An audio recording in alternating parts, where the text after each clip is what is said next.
नमस्कार। जो पाठ आज हम पढ़ने जा रहे हैं उस पाठ का नाम है जो देख कर भी नहीं देखते, जिसे लिखा है हेलन केलर जी ने।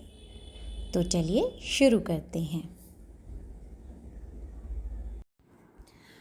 कभी कभी मैं अपने मित्रों की परीक्षा लेती हूँ, यह परखने के लिए कि वह क्या देखते हैं। हाल ही में मेरी एक प्रिय मित्र जंगल की सैर करने के बाद वापस लौटी।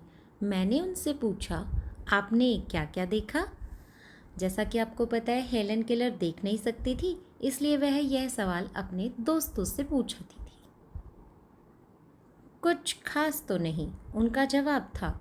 मुझे बहुत अचरज नहीं हुआ, क्योंकि मैं अब इस तरह के उत्तरों की आदी हो चुकी हूँ।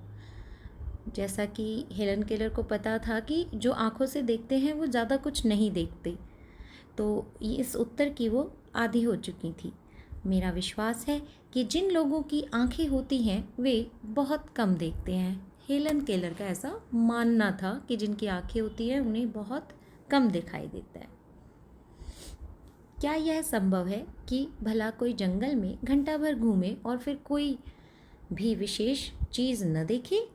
मुझे जिसे कुछ भी दिखाई नहीं देता, सैकड़ों रोचक चीज़ें मिलती हैं जिन्हें मैं छूकर पहचान लेती हूँ। मैं भोजपत्र के पेड़ की चिकनी छाल और चीड़ की खुरदरी छाल को स्पर्श से पहचान लेती हूँ।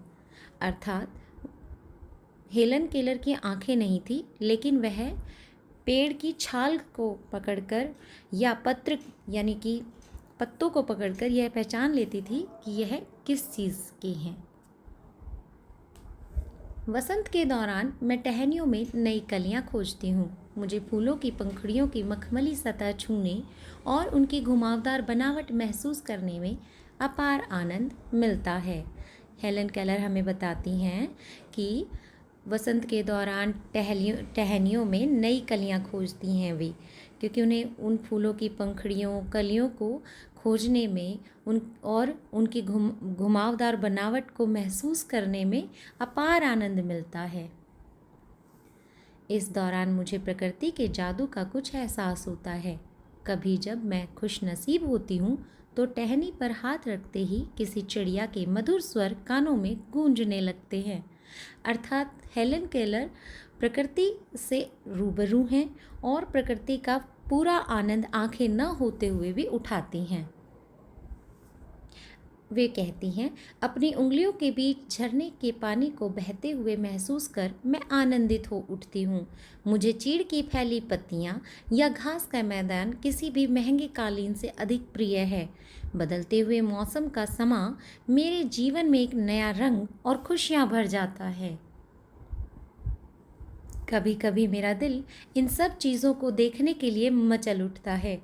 अगर मुझे इन चीज़ों को सिर्फ छूने भर से इतनी खुशी मिलती है तो उनकी सुंदरता देख कर तो मेरा मन मुग्ध ही हो जाएगा। अर्थात हेलन केलर इन चीज़ों को छू कर जो महसूस करती हैं वो यह चाहती हैं कि काश मैं इन्हें देख पाती। परंतु जिन लोगों की आंखें हैं वे सचमुच बहुत कम देखते हैं।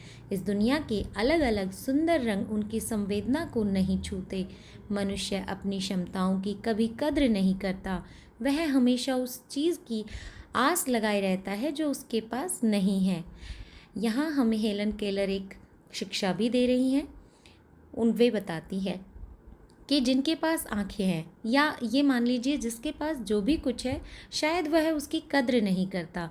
वह उस चीज़ के लिए ज़्यादा ललायत रहता है जो उसके पास नहीं है। जबकि जो चीज़ हमारे पास है, जो क्षमताएं हमारे पास हैं, अगर हम उनका पूरा पूरा आनंद उठाएं तो हमें लगेगा कि हमारे पास सब कुछ है। यह कितने दुख की बात है कि दृष्टि के आशीर्वाद को लोग एक साधारण सी चीज़ समझते हैं। यहाँ हमें हेलन केलर बताती हैं कि आँखों का जो आशीर्वाद हमें मिला हुआ है और आम लोगों को मिला हुआ है, उन्हें इस चीज़ की कद्र नहीं है। वो सोचते हैं ये तो एक साधारण सी बात है, देखते तो सभी हैं।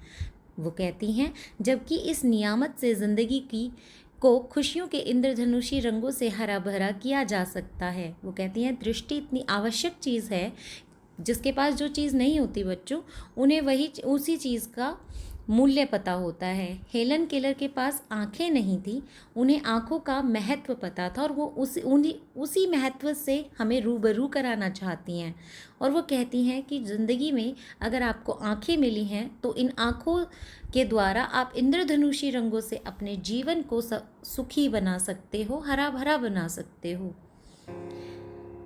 अब यह पाठ्य पुस्तक के आधार पर हमने कुछ प्रश्न उत्तर किए हैं। आशा है आपको ये प्रश्न उत्तर अच्छे से समझ में आएंगे, और यदि आपको इन प्रश्न उत्तर में कोई भी दिक्कत आए तो आप कमेंट बॉक्स में लिखकर अपनी दिक्कत मुझे बता सकते हैं। मैं आपके हर प्रश्न का उत्तर दूंगी।